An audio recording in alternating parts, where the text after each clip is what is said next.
ಇದು ಮಾನವೀಯ ಮೌಲ್ಯಗಳನ್ನು ಗಾಳಿಗೆ ತೂರಿದ ಒಂದು ಕತೆ. ತಾಯಂದಿರು ನೋಡಲೇಬೇಕಾದಂತಹ ಒಂದು ಮಹಾಸುದ್ದಿ. ಹೆತ್ತಮ್ಮನನ್ನೇ ಹಿಂಸಿಸಿದ ಕ್ರೂರ ಮಗಳ ಸ್ಫೋಟಕ ಸುದ್ದಿ.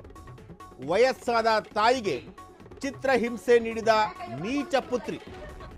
ಕೆನ್ನೆಗೂ ಹೊಡೆದು ಕೂದಲು ಹೆಳೆದಾಡಿ ಚಿತ್ರಹಿಂಸೆ ಕೊಟ್ಟಿರುವಂತಹ ಒಂದು ಘಟನೆ.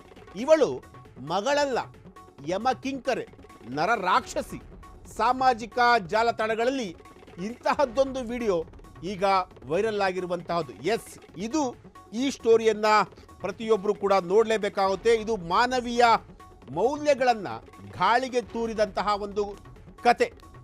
ಅದರಲ್ಲೂ ಕೂಡ ಹೆತ್ತ ತಾಯಂದಿರು ತಮ್ಮ ಮಕ್ಕಳ ಬಗ್ಗೆ ಸಾಕಷ್ಟು ಕನಸುಗಳನ್ನು ಕೂಡ ಇಟ್ಕೊಂಡಿರುವಂತಹ ತಾಯಂದಿರು ಈ ಸ್ಟೋರಿಯನ್ನು ನೋಡಲೇಬೇಕು. ಹೆತ್ತಮ್ಮನನ್ನ ಯಾವ ರೀತಿಯಾಗಿ ಹಿಂಸೆ ಕೊಟ್ಟಿದ್ದಾಳೆ ಗೊತ್ತಾ ಈ ಪಾಪಿ ಮಗಳು. ನಿಜಕ್ಕೂ ಈ ವಿಡಿಯೋಗಳನ್ನು, ಈ ದೃಶ್ಯಗಳನ್ನು ನೀವೇನಾದರೂ ನೋಡಿದ್ರೆ ಖಂಡಿತವಾಗ್ಲೂ ಛೀ ಥೂ ಎಂತಹ ಮಗಳಪ್ಪ ಇವಳು ಅಂತ ಅಂದೇ ಅಂತೀರ ನೀವು ಕೂಡ.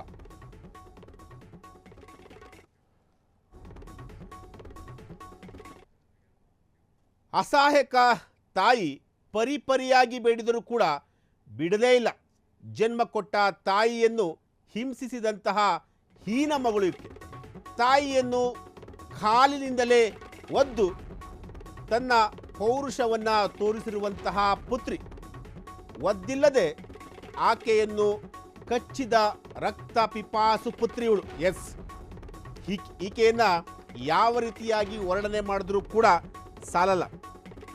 ಅಸಹಾಯಕ ತಾಯಿಯನ್ನು ಆಕೆ ಪರಿಪರಿಯಾಗಿ ಬೇಡ್ಕೊಳ್ತಾಳೆ. ಬಿಟ್ಬಿಡಮ್ಮ, ಹೊಡಿಬೇಡ, ನೀನು ನನ್ನ ಮಗಳಮ್ಮ, ನೀನು ಹೊಡಿಬೇಡ ಅಂತ ಹೇಳಿ ಆಕೆ ಕಣ್ಣೀರಿನಿಂದ ಅಂಗಲಾಚ್ತಾಳೆ.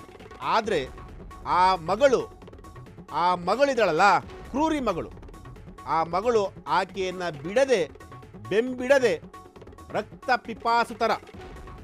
ಪಿಪಾಸು ಥರ ಆಕೆಯನ್ನು ಕಾಡಿಬಿಟ್ಟಳೆ.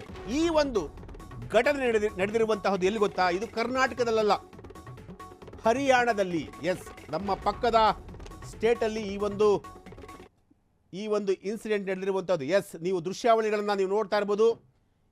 ತಾಯಿ ಪರಿಪರಿಯಾಗಿ ಬೇಡ್ಕೊಳ್ತಾಳೆ, ಅಮ್ಮ ಮಗಳೇ ಬಿಟ್ಬಿಡು, ನೀನು ಈ ರೀತಿಯಾಗಿ ಮಾಡಬೇಡ ಅಂತೇಳಿ ಪರಿಪರಿಯಾಗಿ ಬೇಡ್ಕೊಳ್ತಾಳೆ. ನಾವು ಆ ದೃಶ್ಯಾವಳಿಗಳನ್ನು ಬ್ಲರ್ ಮಾಡಿದ್ದೀವಿ, ಯಾಕೆಂದರೆ ಆ ವಿಡಿಯೋಗಳನ್ನು ಕಂಪ್ಲೀಟಾಗಿ ಕ್ಲಿಯರ್ ಪಿಕ್ಚರಾಗಿ ನಾವು ನಿಮಗೆ ತೋರಿಸಿದ್ರೆ ನೀವು ಕೂಡ ಏನಪ್ಪ ಎಂತಹ ಕಾಲ ಬಂತಪ್ಪ ಅಂತೇಳಿ ನೀವು ಕೂಡ ಸ್ವಲ್ಪ ನಿಮ್ಮ ಮನಸ್ಸು ಕೂಡ ಕರಗುತ್ತೆ. ಆದರೆ ನಾವು ಆ ರೀತಿ ತೋರಿಸ್ಲಿಕ್ಕೆ ನಮಗೂ ಕೂಡ ಮನಸ್ಸು ಒಪ್ಪಲಿಲ್ಲ. ಎಸ್, ಇದು ಈ ಒಂದು ಘಟನೆ ನಡೆದಿರುವಂತಹದ್ದು ಹರಿಯಾಣದಲ್ಲಿ. ಅಸಹಾಯಕ ತಾಯಿಯ ಮೇಲೆ ತುಂಬ ಮಾನಸಿಕವಾಗಿ, ದೈಹಿಕವಾಗಿ ಹಲ್ಲೆ ಮಾಡಿ ಆಕೆಗೆ ಕಿರುಕುಳ ಕೊಟ್ಟಂತಹ ಒಂದು ಘಟನೆ ಇದು.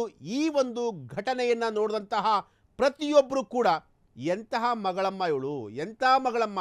ರಾಜ್ಕುಮಾರ್ ಅವರ ಒಂದು ಡೈಲಾಗ್ ಇದೆಯಲ್ಲ ಸಿನಿಮಾದಲ್ಲಿ, ಎಂತಹ ಮಕ್ಕಳನ್ನ ಎತ್ತಿಬಿಟ್ಟಿದೆಯಾ ಪಾರ್ವತಿ ಅಂತ ಹೇಳಿ ಒಂದು ಡೈಲಾಗ್ ಇದೆ ಅನಿಸುತ್ತೆ. ಆ ಡೈಲಾಗನ್ನು ನಾವು ಇದಕ್ಕೆ ಬಳಸಿದ್ರು ಸ್ವಲ್ಪ ಅಪ್ರಸ್ತುತ ಅನಿಸುತ್ತೆ. ಆದರೂ ಕೂಡ ಇಂತಹ ಪಾಪಿ ಮಗಳನ್ನು ಯಾಕೆ ಇಂತಹ ಪಾಪಿ ಮಗಳಿಗೆ ನೀನು ಜನ್ಮ ಕೊಟ್ಟೆ ಅನ್ನೋದನ್ನು ನಾವು ಪ್ರಶ್ನೆ ಮಾಡಬೇಕಾಗುತ್ತೆ.